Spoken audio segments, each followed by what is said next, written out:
राज्यात पहिलं पाऊल पत्रकारितेचं जगावेगळं. नमस्कार लाईव्ह. आम्ही करणार आहोत पत्रकारिता सर्वसामान्यांसाठी, प्रत्येकाच्या सन्मानासाठी. आम्ही तुम्हाला मिळवून देणार आहोत तुमचे हक्क. आमचा लढा असणार आहे तुमच्या प्रत्येक वेदनेसाठी. नमस्कार live. WhatsApp, Facebook, Twitter, email यांच्या माध्यमातून तुम्हाला मिळणार आहे जगाची खबरबात. नमस्कार लाईव्ह, बातमी तुमच्या जवळ.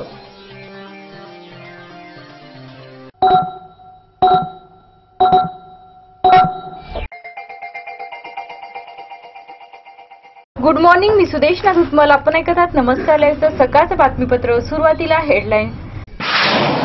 शहीद दिनाच्या पूर्वसंध्येला नक्षलवाद्यांच्या गोळीबारात महाराष्ट्राचे 2 सुपुत्र शहीद.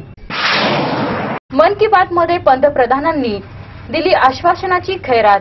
खासदार अशोक चव्हाण. भूमी अधिग्रहण कायद्याविरोधात युवक काँग्रेस आजपासून स्वाक्षरी मोहीम राबविणार.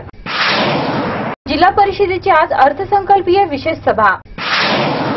वेतनासाठी अतिरिक्त शिक्षकांनी केलेल्या आत्महत्येच्या निषेधात आज जिल्हा परिषद समोर धरणे. आता बातमीपत्र विस्ताराने. छत्तीसगडच्या सीमेलगत कांग्रेस जिल्ह्यात नक्षलवादी आणि 60 पथकात झालेल्या चकमकीत 2 जवानांना आपले प्राण गमवावे लागले आहेत, तर 1 जवान गंभीर जखमी झाला आहे. शहीद दिनाच्या पूर्वसंध्येला ही दुर्दैवी घटना घडली आहे. छत्तीसगड सीमेलगत एटापल्ली तालुक्यातील कांदिली टेकमेटा परिसरातील जंगलात C-60 पथक सायंकाळी जंगल पिंजून काढत असताना दबा धरून बसलेल्या नक्षलवाद्यांनी पोलिसांवर अचानक गोळीबार केला. गोळीबारात C-60 पथकातील डी आत्राम व स्वरूप अमृतकर गंभीर जखमी झाले. मात्र गडचिरोलीला नेताना रात्री उशिरा त्यांचा मृत्यू झाला. गारपीट, अवकाळी पाऊस आणि दुष्काळामुळे शेतकरी त्रस्त झाला आहे. दुसरीकडे शेतमालाचे भाव घसरत चालले आहेत. यात अडकलेला शेतकरी आत्महत्येचा मार्ग स्वीकारत आहे.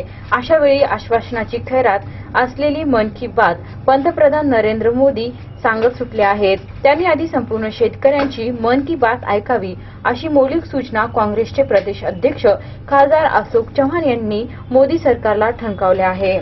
राज्याचे माजी मुख्यमंत्री तथा काँग्रेसचे प्रदेश अध्यक्ष खासदार अशोक चव्हाण हे नांदेड जिल्ह्याच्या दौऱ्यावर आले असून काल दुपारी प्रसार माध्यमांच्या प्रतिनिधींशी त्यांनी संवाद साधला. त्यावेळी ते बोलत होते. केंद्रात अस्तित्वात असलेल्या मोदी सरकार आणून पाहत असलेल्या गुलामी व शेतकऱ्यांना देशोधडीला लावणाऱ्या भूमी अधिग्रहण कायद्याच्या विरोधात नांदेड लोकसभा युवक काँग्रेसच्या वतीने शेतकऱ्यांची स्वाक्षरी मोहीम राबविण्यात येणार असून या मोहिमेची सुरुवात महाराष्ट्र प्रदेश काँग्रेस कमिटीचे प्रदेश अध्यक्ष खासदार अशोक चव्हाण यांच्या स्वाक्षरीने आज भोकर विधानसभा मतदारसंघातील मुदखेड येथून होणार आहे. देशात काँग्रेस प्रणित आघाडीचे सरकार अस्तित्वात असताना शेतकऱ्यांच्या हिताचा भूमी अधिग्रहण कायदा लागू करण्यात आला होता. त्यामध्ये एखाद्या प्रकल्पासाठी जमीन संपादित करायची असल्यास 70 ते 75% लोकांची सहमती घेणे बंधनकारक होते. जमिनीच्या मोबदल्यात बाजारात भावांच्या चौपट रक्कम शेतकऱ्यांना अदा केली जात होती. 5 वर्षात जर प्रकल्प उभा नाही राहिला तर शेतकऱ्यांना जमीन परत करण्याची तरतूद होती. बागायती जमीन अधिग्रहण करण्याचा अधिकार नाही. तसेच जमिनीवर उभ्या राहणाऱ्या प्रकल्पात शेतकऱ्यांच्या एवढ्यावरही शेतकऱ्यांना काही अपेक्षा असल्यास सरकार विरोधात कोर्टात जाण्याचा अधिकार होता. परंतु मोदी सरकारने या कायद्यात संपूर्ण शेतकरी विरोधी व भांडवलदार धार्जिणे धोरण अवलंबून शेतकरी हिताची कुठलीही तरतूद केलेली नाही. अशा प्रकारे हा कायदा पूर्णपणे शेतकऱ्यांना माफक ठरणार असल्याचे त्यांच्या विरोधात नांदेड लोकसभा युवक काँग्रेसच्या वतीने शेतकऱ्यांची स्वाक्षरी अभियान राबविण्यात येणार असून या सर्व शेतकऱ्यांच्या स्वाक्षऱ्या महामहिम राष्ट्रपतीकडे पाठविण्यात येणार आहे व या मोहिमेची सुरुवात काँग्रेस प्रदेश अध्यक्ष खासदार अशोक चव्हाण यांच्या स्वाक्षरीने होणार आहे. वेळ झाली छोट्याशा विश्रांतीची. तुम्ही ऐकत राहा नमस्कार लाईव्हचं बातमीपत्र.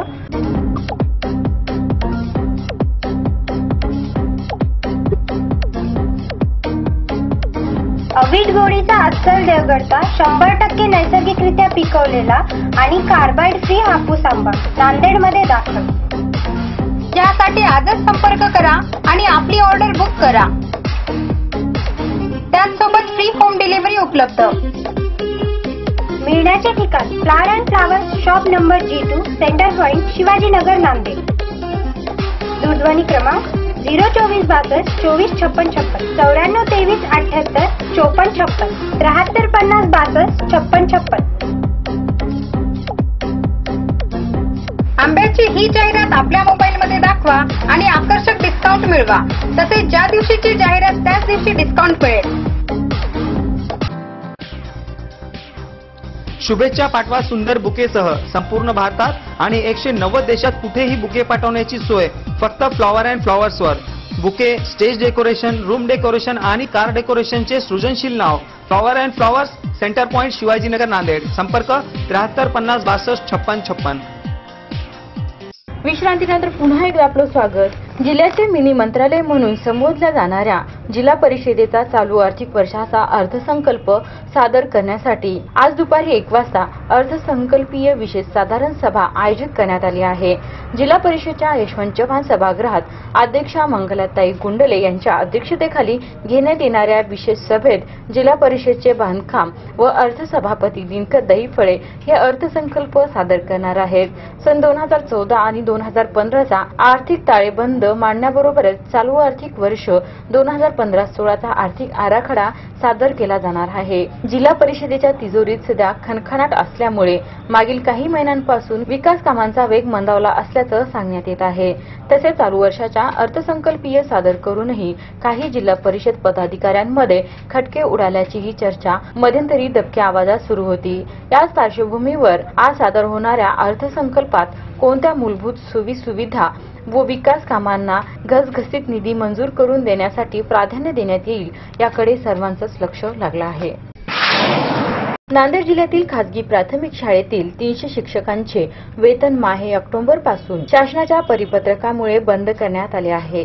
त्याचप्रमाणे बीड जिल्ह्यातील भंडारे हिरामन साहेबराव शाळा कोकण वस्ती वाढवणा केंद्र सोसाळा तालुका जिल्हा बीड यांच्या 1 वर्षांपासून शासनाच्या परिपत्रकामुळे वेतन न अदा झाल्यामुळे त्यांनी गुढीपाडव्याच्या दिवशी आत्महत्या केली. त्यांनी केलेल्या आत्महत्येच्या निषेधात नांदेड जिल्ह्यातील अतिरिक्त शिक्षकांच्या वतीने आज दुपारी 4:30 वाजता जिल्हा परिषद कार्यालयासमोर निषेध धरणे आंदोलन करण्यात येणार आहे. या धरणे आंदोलनात सर्व अतिरिक्त शिक्षकांनी सहभागी होऊन हुतात्मा झालेल्या भंडारे हिरामन साहेबराव यांना धरणे आंदोलन करून आदरांजली अर्पण करण्यासाठी उपस्थित राहावे व या घटनेचा जाहीर निषेध करावा असे नम्र आवाहन संविधान शिक्षक महासंघाचे अध्यक्ष चंद्रकांत भालेराव यांनी केलं आहे.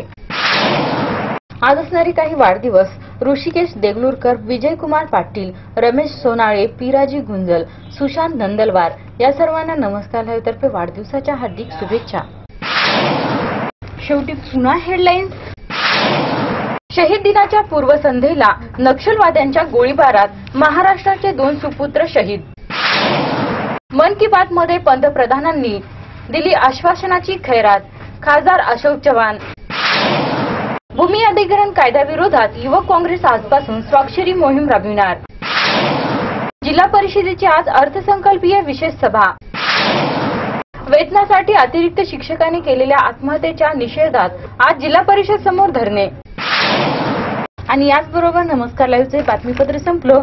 पुन्हा भेटू सायंकाळच्या बातमीपत्रात. तोपर्यंत नमस्कार. जग आता जवळ आले. जवळ म्हणजे किती? अगदी तुमच्या मुठ्ठीमध्ये. तुम्हाला माहित नसतं की तुमच्या आजूबाजूला घडते काय, पण मी सुदेशना धुतमल सांगणार आहे तुम्हाला आजूबाजूच्या ताज्या घडामोडी. नमस्कार लाईव्ह बातमी तुमच्या जवळ.